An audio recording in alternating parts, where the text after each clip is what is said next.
नीरज चोपड़ा ने Tokyo Olympic में gold जीतकर हर भारतीय का सपना पूरा कर दिया है।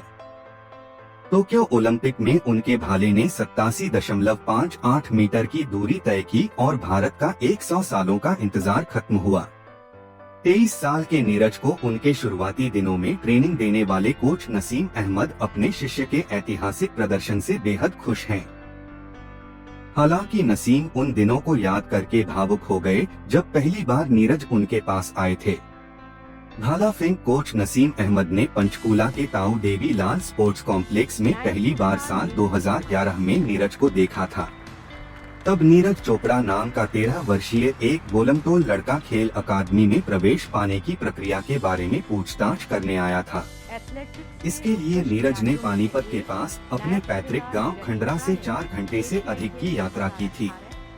उस समय हरियाणा में केवल 2 सिंथेटिक ट्रैक उपलब्ध थे। इंडियन एक्सप्रेस की रिपोर्ट के मुताबिक नसीम नम आंखों से कहते हैं, मुझे अब भी याद है कि नीरज अपने सीनियर्स को नर्सरी में कैसे ट्रेनिंग करते हुए देखता था। नसीम ने कहा, नीरज अपनी नोटबुक के साथ बैठते और उनसे सुझाव लेते। वह कभी भी ट्रेनिंग से पीछे नहीं हटते थे और हमेशा ग्रुप के साथ जीतने का लक्ष्य निर्धारित करते थे। आज सबसे बड़े मंच पर उन्हें गोल्ड मेडल जीतते देखना हमारे लिए सबसे बड़ी खुशी है और मुझे यकीन है कि वह दूसरे देशों के भाला फेंकने वालों के साथ समय बिताएंगे, जैसे उन्होंने यहां अपने सीनियर्स और दोस्तों के साथ प्रशिक्षण या प्रतियोगिता के बाद किया था। चोपड़ा ने सबसे पहले भाला फेंकने की कला पानीपत के कोच जयवीर सिंह से सीखी थी। इसके बाद पंचकूला में उन्होंने 2011 से 2016 की शुरुआत तक ट्रेनिंग लिया। हालांकि नीरज सिर्फ भाला ही नहीं फेंकते थे, बल्कि लंबी दूरी के धावकों के साथ दौड़ते भी थे। नीरज के साथ पंचकूला के हॉस्टल में रहने वाले कुछ दोस्त भी थे, जो उनके साथ पानीपत में ट्रेनिंग किया करते थे।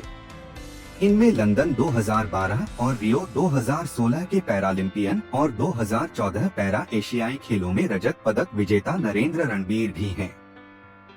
नरेंद्र पानीपत में नीरज के रूममेट थे। नरेंद्र पुराने दिनों को याद करते हुए कहते हैं, नीरज हमेशा भाला फेंकने की तकनीक के बारे में जानने के लिए हमारे पास आते थे। शुरुआत में हम सभी ने पैसे जमा किए और 3 स्थानीय भाले खरीदे, जिनसे पूरे ग्रुप ने प्रशिक्षण लिया।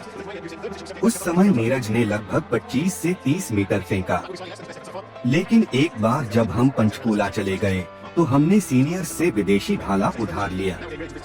नीरज बढ़िया खाना भी बनाते हैं। नरेंद्र कहते हैं, नीरज वेजिटेबल पुलाव डिश ऐसा बनाते हैं जिससे 5 स्टार होटल के शेफ को भी जलन हो सकती है।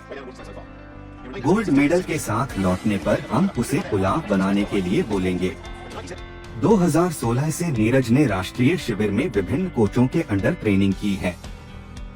पिछले 5 सालों में वह हर बार अपना ही रिकॉर्ड तोड़ते रहते थे। नसीम कहते हैं कि नीरज अपनी नोटबुक में प्रत्येक थ्रो के बारे में लिखा करते थे। उन्होंने बताया, शुरुआत में जब नीरज यहाँ आए तो वह 55 मीटर का आंकड़ा छू रहे थे।